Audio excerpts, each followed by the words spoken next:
daré lo mejor. Qué lindo, lindas palabras, ¿verdad? Y va muy bien con el mensaje de hoy. Muy bien, pueden tomar asiento.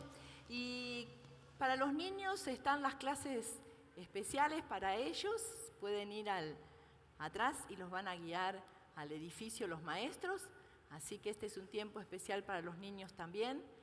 Pueden retirarse y recibir también la palabra para ustedes en esta mañana.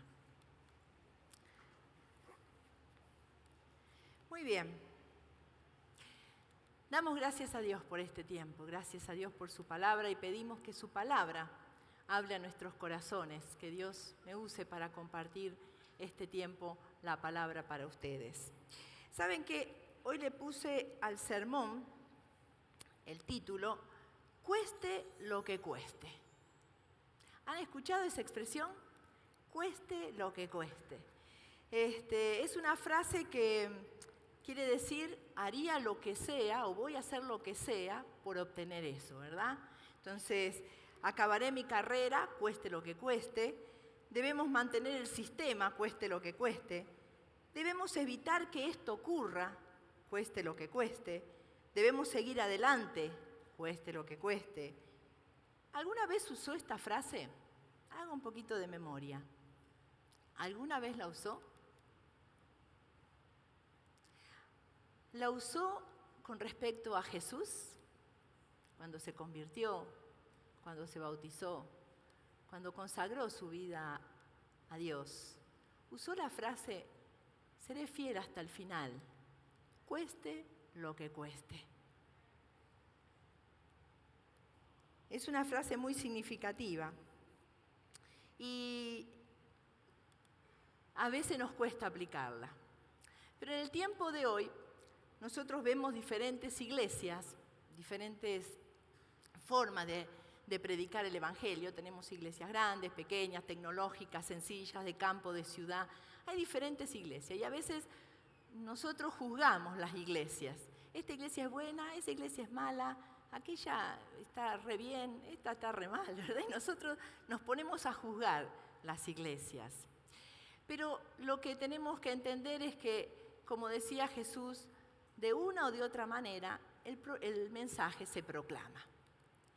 El mensaje va allá, va a seguir, va a proclamarse. Hay personas que son salvas, hay personas que conocen a Jesús, unos porque están en un lugar, otros en otro, personas que quizás no los podemos alcanzar, otros sí, y que de una o de otra manera todos alcanzamos a las personas. Y no hay una iglesia que es la perfecta, no hay una iglesia que sea única.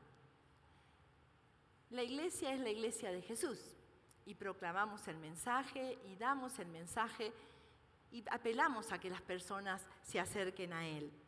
Pero vamos a ver una iglesia que Jesús mismo la evaluó y que es interesante porque podríamos decir que del tiempo en que se escribió en Asia es una de las mejores iglesias porque de parte del mismo Jesús no recibió ninguna crítica. Una iglesia que en Argentina decimos se puso la camiseta, siempre el fútbol para nosotros, ¿verdad? Pero cuando alguien se entra en una empresa o cuando alguien va a tomar algo y lo va a atesorar y va a luchar por eso, dicen se puso la camiseta y se va a dar. Y esta iglesia se puso la camiseta de Jesús y estuvo dispuesta a ir adelante sin importar lo que podía suceder, sin importar lo que costara. Una iglesia que estuvo lista para hacer por Jesús lo que sea, cueste lo que cueste. Esa es una iglesia que es la mejor, porque fue evaluada por nuestro mismo Señor Jesús. El diagnóstico de esta iglesia entonces no era el de un líder, no era el diagnóstico de un analista, sino era del mismo Jesús, que es el creador, el fundador de la iglesia y que sabía lo que perseguía. En esta ocasión nos vamos a referir a la iglesia de Esmirna, esta iglesia que siguió y proclamó a Jesús, cueste lo que cueste. Una iglesia formada por personas que seguían fielmente a Dios, personas que en su estilo de vida mostraban que eran leales a Jesús. En un tiempo, en en un tiempo en que eran perseguidos, en un tiempo en que no eran bien vistos, esta iglesia se jugó por Jesús y estuvo dispuesta a dar todo. En mostrar a Dios que va acompañado de una vida que refleja a Jesús. Cuando nosotros entendemos que el mostrar a Jesús es mostrarlo en el hogar, mostrarlo en el trabajo, mostrarlo en el vecindario. Siempre decimos, el mostrar a Jesús, que la gente a través de nuestros actos, de nuestra conducta, de nuestro hablar, puedan ver que está Jesús atrás de todo, que hay algo diferente en nosotros, que estamos reflejando al Señor. Cuando el Señor se presenta en el libro de Apocalipsis, dice en Juan 1:11, que Él es la cabeza y centro de la iglesia. A cada una de las iglesias, 7 iglesias son las que Jesús mandó cartas por medio del apóstol Juan. Y cada iglesia le dio un diagnóstico de la situación, cómo se encontraba esta iglesia, una exhortación a cambiar y una promesa si hacían ese cambio. En esta iglesia fue la excepción. Porque sí, no hay justamente una exhortación, sino ánimo. Si ese es el examen que Dios hace de las personas individuales también. Si Dios pasara un escáner, hoy aquí, la iglesia somos cada uno de nosotros. Si Dios pasara un escáner por cada uno de nosotros, ¿qué vería? ¿Qué diría? ¿Cuál sería la carta que nos mandaría? ¿Cómo soy con mi esposo, con mi esposa? ¿Nos respetamos? ¿Nos hablamos bien? ¿Nos complementamos uno al otro? ¿Somos fieles? ¿Cómo somos con nuestros hijos? ¿Les mostramos a Cristo en la toma de decisiones, en los consejos que le damos de la palabra? ¿Ellos ven una vida devocional y de entrega en mí? ¿Cómo soy con mis padres? ¿Ellos pueden ver a Cristo en mí? ¿Muestro a Cristo en mi actitud, en mi actuar? Cuando busco la voluntad de Dios, ¿pueden ver mis padres a Jesús en mí? ¿Qué características había en estas personas? Que a pesar del examen crítico, no había nada que decir. Si la iglesia no recibe crítica, quiere decir que las personas que la forman están viviendo de acuerdo a los mandatos de Dios.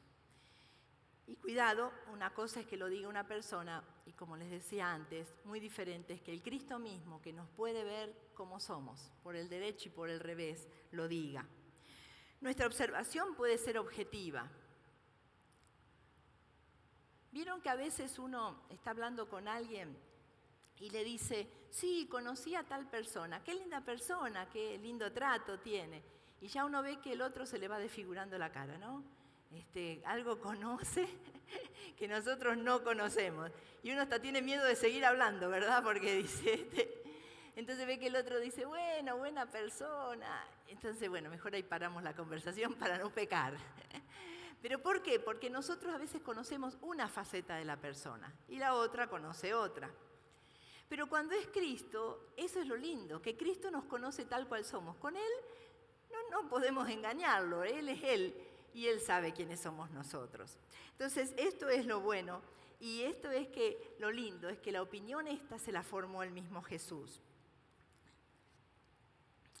Esmirna no era una iglesia perfecta, pero era una iglesia sana. Era una iglesia que estaba dispuesta a dar el mensaje, a vivir por Cristo, a enfrentar lo que viniera. Daban testimonio de que eran cristianos. La iglesia perfecta va a estar en el cielo. Aquí todavía no la vamos a tener. Pero ahí vemos cómo el análisis de Jesús la ve como una iglesia consagrada, que en medio de sus pequeños errores era una iglesia que estaba dispuesta, lista. Después de Éfeso, Esmirna era una de las ciudades más modernas de ese tiempo. Era una ciudad muy rica, muy linda, muy próspera, muy bonita. Incluso la conocían como la corona de Asia o la flor de Asia, por la belleza que tenía. Pero saben que su posición geográfica también la favorecía y hacía que tuviera buen ingreso económico. Pero ¿saben? Algo característico de esta ciudad es que Esmirna fue creada o fundada en el año 1000 antes de Cristo. Pero en el 600 antes de Cristo fue destruida por una gran invasión y quedó en ruinas. Quedaron unas pocas personas y que pudieron ir sobreviviendo. Esto fue en el año 600. Pero en el año 200, debido a esa situación geográfica y todo eso, fue reconstruida. Y fue reconstruida con todo lo mejor, diríamos lo de última moda, ¿verdad? Entonces dice que era una ciudad muy bonita. Y cuando Jesús se presenta con esta iglesia, vamos a ir viendo el capítulo 2, dice en el capítulo 2 de Apocalipsis 2, verso 8, escribe al ángel de la iglesia en Esmirna, el primero y el postrero, el que estuvo muerto y vivió, dice esto. El ángel este era Jesús mismo, que se estaba presentando, el único que murió y volvió a la vida. Pero esta era una experiencia que Esmirna la conocía. Por el eco de la historia, ellos sabían que habían muerto como ciudad y habían vuelto a renacer. Entonces es lindo porque Jesús nos conoce tanto y busca siempre ese punto afín. En cada carta, Él se presenta con algo relacionado a la historia de la iglesia. Y en esta ocasión es una iglesia que justamente estaba en una ciudad que había muerto y volvió a la vida, en forma literal. Entonces Jesús se presenta para identificarse con la iglesia como ese Jesús que murió y volvió a la vida. Esmirna entendía muy bien esta expresión. Hoy Esmirna es la ciudad de Izmir y se encuentra en Turquía y es la tercera ciudad allí en ese país. Entonces, ¿cuáles eran las características que hicieron que se destaque esta iglesia, que nos llaman la atención hoy? Y en este tema que estamos hablando de la iglesia queremos tomarlo y queremos aprender de ella. Como dice en el versículo 8, dice que Jesús se presentó como el primero y el postrero. Según un comentarista, dice que al presentarse Jesús como el primero y el postrero, está diciendo que Él va a estar siempre, desde el principio hasta el fin. Estuvo cuando inició el mundo y va a estar cuando el mundo termine. No hay un punto intermedio, nunca nos va a dejar, no hay un tiempo en que decir vamos a estar sin Él. Él es Dios, el que estuvo del inicio y va a estar hasta el final. Pero también quería decir, en una ciudad muy competitiva y en una ciudad donde todos querían tener lo mejor, yo soy más que todo eso. Todo eso, toda esa ciudad y todo el lujo y todo lo que hay va a pasar. Pero yo voy a estar hasta el final, porque soy el primero y el postrero. En medio de una ciudad como esta descrita, existía un grupo de hermanos que eran fieles a Dios. Era una ciudad pagana, pero había judíos también allí, y estaba esta pequeña iglesia que servía a Dios. Entonces, una iglesia que, si vemos bien su historia, estaba padeciendo. Dice en el versículo 9, yo conozco tus obras y tu tribulación y tu pobreza, pero tú eres rico, y la blasfemia de los que se dicen judíos y no lo son, sino sinagoga de Satanás. El Señor dice, conozco la vivencia por la que estás pasando. Conozco la situación difícil por la que estás pasando. Sé que estás en tribulación.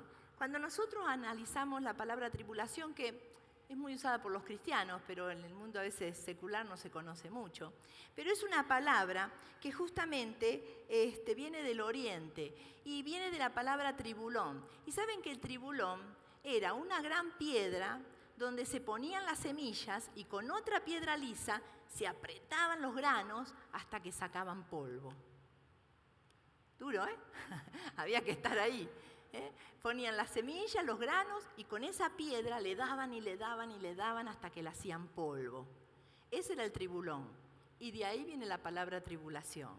Es algo difícil, es algo como que lo estaban haciendo polvo al pueblo, ¿verdad? Las dificultades, las situaciones que estaban viniendo eran difíciles para ellos. Esto venía por la persecución. Incluso dice, son pobres, y al decir son pobres era porque la historia dice que los judíos le sacaban las posesiones a los cristianos, les robaban sus posesiones, literalmente. Entonces nunca podían prosperar, nunca podían salir adelante. Esmirna no era una ciudad pobre, pero la iglesia o los cristianos que seguían a Jesús, sí. Esmirna entonces era una iglesia que se identificaba con Cristo y por eso venía la pobreza, porque cuando se identificaban con Cristo y los detectaban los judíos, ahí era donde atacaban. Dicen en el 9, conozco tus obras, tu tribulación, tu pobreza, pero tú eres rico. Qué contraste, ¿verdad? Tu pobreza porque no tienes nada, pero eres rico. Jesús le estaba diciendo, me tienes a mí. Sabes que pueden terminar con tu vida si quieren, pero en la eternidad vas a estar conmigo y eso nadie te lo puede quitar, ni el mismo Satanás. Estate tranquilo, eres rico, tienes una herencia magnífica, pero tienes que pasar esta prueba. Los judíos creían que justamente los cristianos eran unas sectas y por eso los perseguían. Fíjense que los judíos vivían entre los paganos y no les molestaba, pero a los cristianos sí les molestaba. Y por eso estaban ahí, le daban y le daban. Los cristianos no tenían templo en ese tiempo. Entonces, el templo empezó en el siglo II después de Cristo. Entonces, en ese tiempo se reunían en casas. Entonces era más fácil identificarlos, ¿verdad? Porque ellos tenían que reunirse en grupos pequeños en las casas. No importaba la circunstancia, pero ellos seguían fiel al Señor. No necesitamos un gran poder económico entonces para servir al Señor. No necesitamos grandes cosas, sino una vida dispuesta, una vida entregada, una vida que muestre al Señor sin importar lo que suceda. Dice en el pasaje nuevo, justamente, sé que dice la blasfemia de los que se dicen ser judíos y no lo son, sino sinagoga de Satanás. Ese es el nombre que le da a los judíos a su pueblo, Jesús. Porque habían olvidado al Dios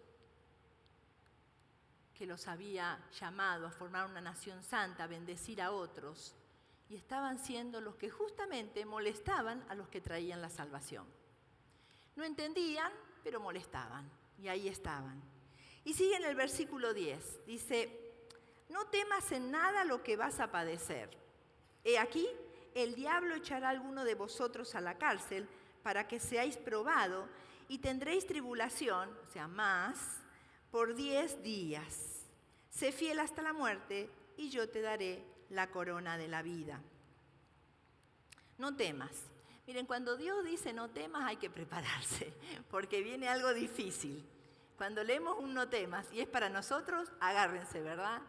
Vemos que aún Abraham, que iba a dejar su tierra, su parentela, iba a tener que moverse, a empezar toda una vida nueva. Deja tu tierra, tu parentela y empieza una vida nueva conmigo. No era fácil porque no iba a otra ciudad, iba a la nada, a empezar de la nada un nuevo país, una nueva familia. Y era difícil en ese tiempo.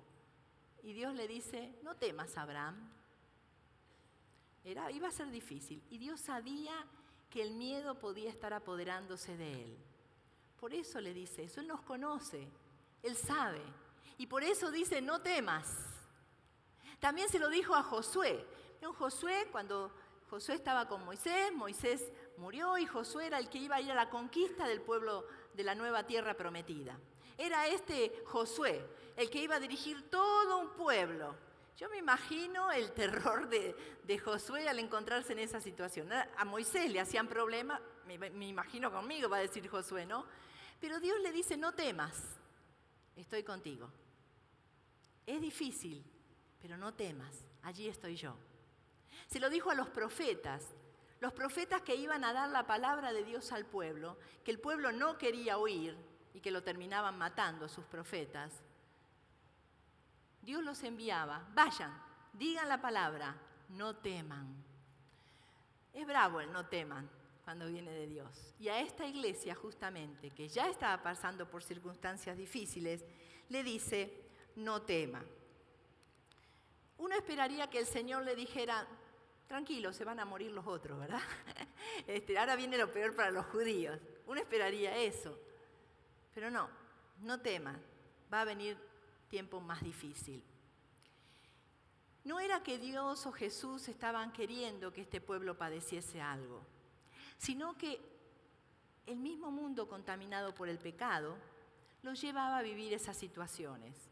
No era que Dios las provocaba, sino que era lo que les iba a tocar vivir por el pecado que afectaba. ¿A qué nos dice hoy el Señor, no temas? ¿A qué nos está diciendo? No temas hoy, en esta mañana. No temas a esta enfermedad. No temas a esta situación económica. No temas a la familia que se te opone. No temas a la decisión que tienes que tomar hoy. No temas. Hoy el Señor nos está diciendo a nosotros, como su iglesia también, no temas. Una iglesia que padecería en la cárcel. Como leíamos en el versículo 10, dice que iban a estar 10 días en la cárcel. Pero esto significa que iba a ser un periodo corto. En la Biblia, cuando en el Apocalipsis habla de años, no son años exactos. Por ejemplo, cuando habla del milenio, 1000 años, milenio, no estaba queriendo decir que vamos a contar como algunos que se preocupan por contar, ¿verdad?, días, horas, minutos, segundos, a ver cuándo es el milenio. Quería decir que iba a ser un periodo largo. El 1000 en ese momento era lo más grande que conocían. Hoy podemos hablar de millones, billones, trillones, ¿verdad? Pero en ese momento el 1000 ya era un montón. Entonces, cuando dice 1000 años, era largo. Pero a ellos, en contraste, le dice 10 días. Como diciendo, no va a ser 10 días exactos, pero va a ser corta la tribulación. Va a ser corto ese periodo que les toca pasar. No teman, aquí estoy yo. Venía un tiempo corto de prueba, que a veces se nos hacen eternos, ¿verdad? Corto para Dios, pero a veces a nosotros también se nos hacen largos. Tiempos difíciles. Esta iglesia tenía que afirmarse. Si bien estaba bien, si bien estaba respondiendo a lo que Dios quería, debía afirmarse más, porque venían tiempos difíciles, venían tiempos duros. Esto no era el deseo de Dios, como decíamos, pero sí era lo que el pecado y el mismo Satanás, según el mismo Jesús, pedía o obraba para su iglesia. Muchas veces el diablo nos amedrenta, nos acosa, con dificultades que pasamos, con cosas futuras que se vienen. Pero si nosotros estamos tomados de la mano de Dios y si nosotros estamos dispuestos a decir, Señor, te seguiré cueste lo que cueste, como lo hizo esta iglesia, el Señor estará ahí. Porque es el primero y el postrero, el que no tiene fin. Es el que está viéndonos con sus ojos. Él es. Pero dice ahí, sigan fieles, aguanten, soporten, yo estoy con ustedes. Sean fieles hasta la muerte y yo le daré la corona de la vida. Sean fieles hasta la muerte podría significar dos cosas. Sean fieles hasta que llegue el día de morir. No sabemos cuándo, la vejez, una enfermedad, los años largos. Pero cuando llegue la muerte, estén listos, sean fieles. O también podía decir, sean fieles aunque esto los lleve a la muerte. Aunque esto les cueste la muerte. Cuando vemos la historia de esta iglesia, entendemos que estaban en el Imperio Romano. Y saben que los judíos habían llegado a tener una buena relación con los romanos. Los romanos tenían muchos dioses, el pueblo judío uno, y dentro de todo estaban ya acomodados los judíos. Pero los cristianos se veían amedrentados. ¿Por qué? Porque tenían este ataque de los judíos y porque también ellos tenían esta realidad. Cuando los romanos saludaban, ellos decían, César el rey, rey de reyes César, señor de señores César. Y tenían que responder de igual manera los que saludaban. Y los cristianos decían, no, Jesús es rey de reyes, Jesús es señor de señores, Jesús es el rey. No podían admitir que era el César. Entonces allí venían los conflictos también. ¿Qué pasaría si hoy entra aquí un comando terrorista con armas y nos dice, bueno, sé que algunos están de visita, no son de acá, vienen por casualidad, vinieron hoy nomás, pueden irse. Pero los que son cristianos de verdad, quédense. Queremos terminar con todos. ¿Cuántas visitas tendríamos? ¿Cuántos estarían de visita, verdad? Yo estaba de paso, hoy vine de casualidad, hoy no me tocaba.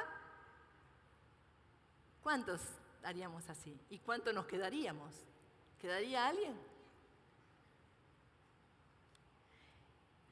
Quizás hoy no nos toca vivir esto, no nos toca tener que decidir entre Jesús y la vida o Jesús y la muerte.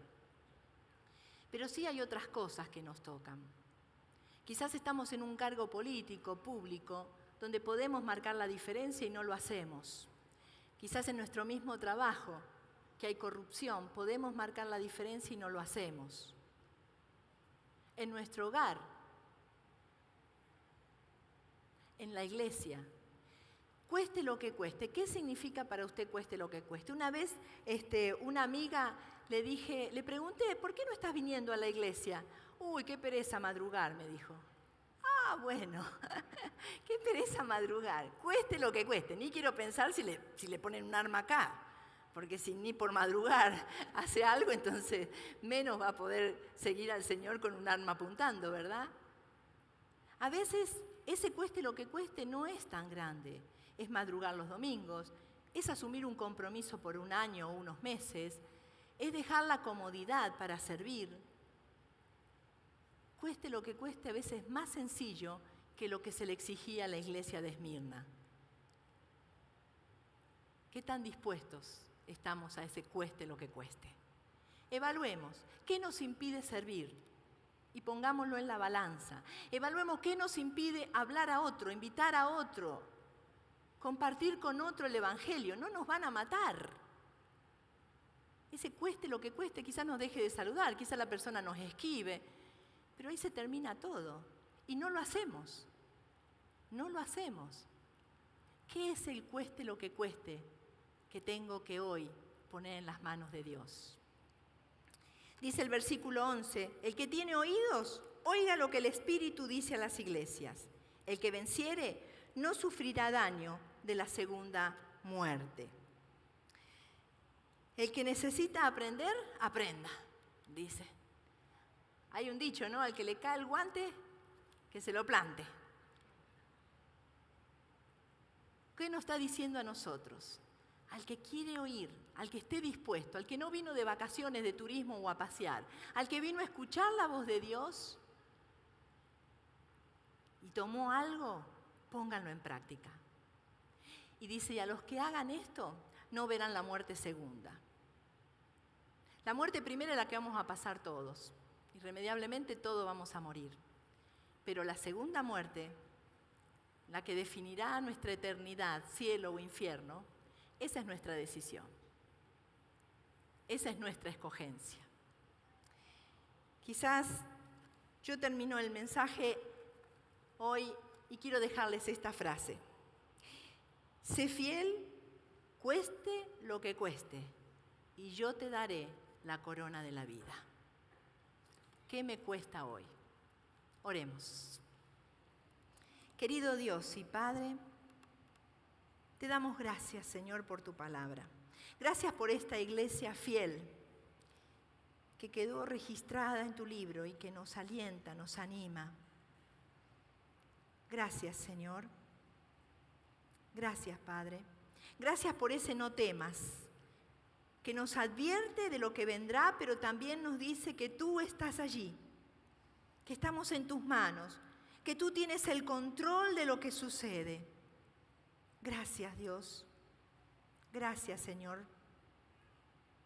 Gracias, Padre. Bendícenos. Ayúdanos a examinarnos. Ayúdanos a vernos mirándote a los ojos, examinándonos, viendo qué pides de nosotros. Ayúdanos, Señor, a poder reconocer tu voluntad, a poder hacerla, a poder decir, seré fiel hasta el final, cueste lo que cueste. En tu nombre, Jesús, oramos. Amén. Dios les bendiga.